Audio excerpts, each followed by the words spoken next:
नमस्कार दोस्तों। महाभारत की कथा में कई महान योद्धा हुए, भीष्म, अर्जुन, द्रोणाचार्य, भीम और अभिमन्यु।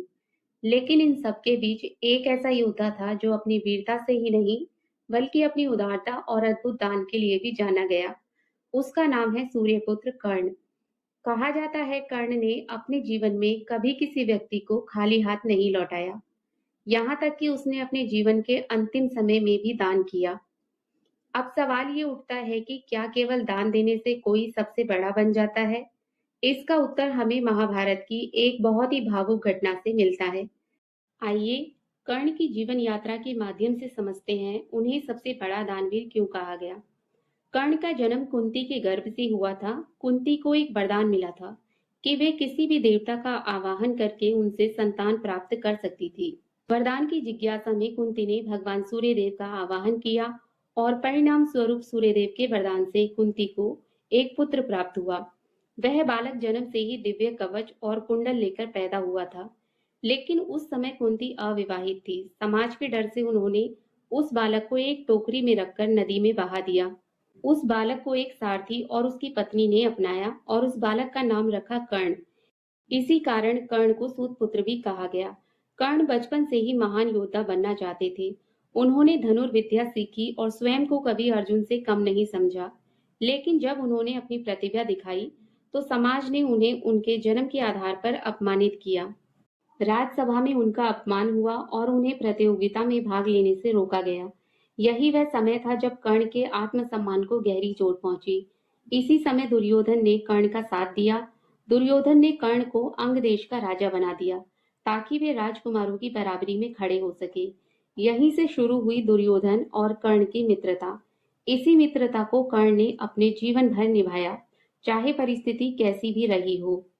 कर्ण बचपन से ही बहुत दयालु और उदार थे। कहा जाता है उन्होंने एक नियम बनाया था, दोपहर के समय सूर्य की पूजा के बाद जो भी उनसे कुछ भी मांगने आएगा उसे वे कभी मना नहीं करेंगे। वे प्रतिदिन सूर्य पूजा के बाद दान देते थे। धीरे धीरे उनका ये प्रण चारों दिशाओं में फैल गया और लोग उन्हें दानवीर कर्ण कहने लगे।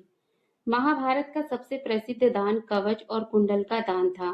देवताओं के राजा इंद्र जो अर्जुन के पिता थे, वे जानते थे कि जब तक कर्ण के पास ये दिव्य कवच और कुंडल रहेंगे तब तक उन्हें कोई पराजित नहीं कर सकता। इंद्र ने ब्राह्मण का वेश धारण किया और कर्ण के पास दान मांगने पहुंचे।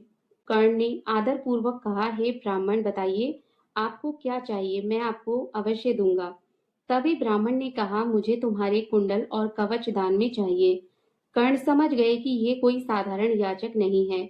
उन्हें ये पता था कि कवच कुंडल देने का अर्थ है मृत्यु को आमंत्रण देना। फिर भी उन्होंने बिना समय गवाए अपना कवच और कुंडल काटकर दान दे दिए। उसी समय सूर्य देव ने कर्ण को चेतावनी दी और कहा, कर्ण, ये ब्राह्मण इंद्र है, ये तुम्हारे कवच कुंडल लेकर तुम्हें कमजोर करना चाहते हैं।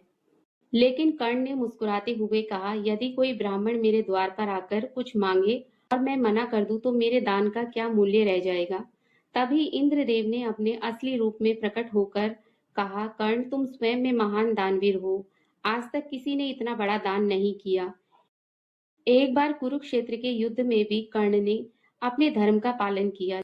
जब वे घायल अवस्था में युद्ध भूमि में पड़े थे तभी उन्होंने एक ब्राह्मण को सोना दान किया। जब उनके पास कुछ नहीं था तो उन्होंने अपने दांत का सोना तोड़कर दान दिया। कर्ण का जीवन संघर्षों से भरा था। उन्हें हमेशा अपमान सहना पड़ा, लेकिन फिर भी उन्होंने अपनी उदारता नहीं छोड़ी। यही कारण है कि महाभारत में उन्हें सबसे बड़ा दानवीर कहा जाता है। अगर आपको महाभारत से जुड़ी कथाएं सुनना पसंद है तो हमारे चैनल को सब्सक्राइब करें और वीडियो को लाइक शेयर भी करें। मिलते हैं एक और नई कहानी के साथ। धन्यवाद।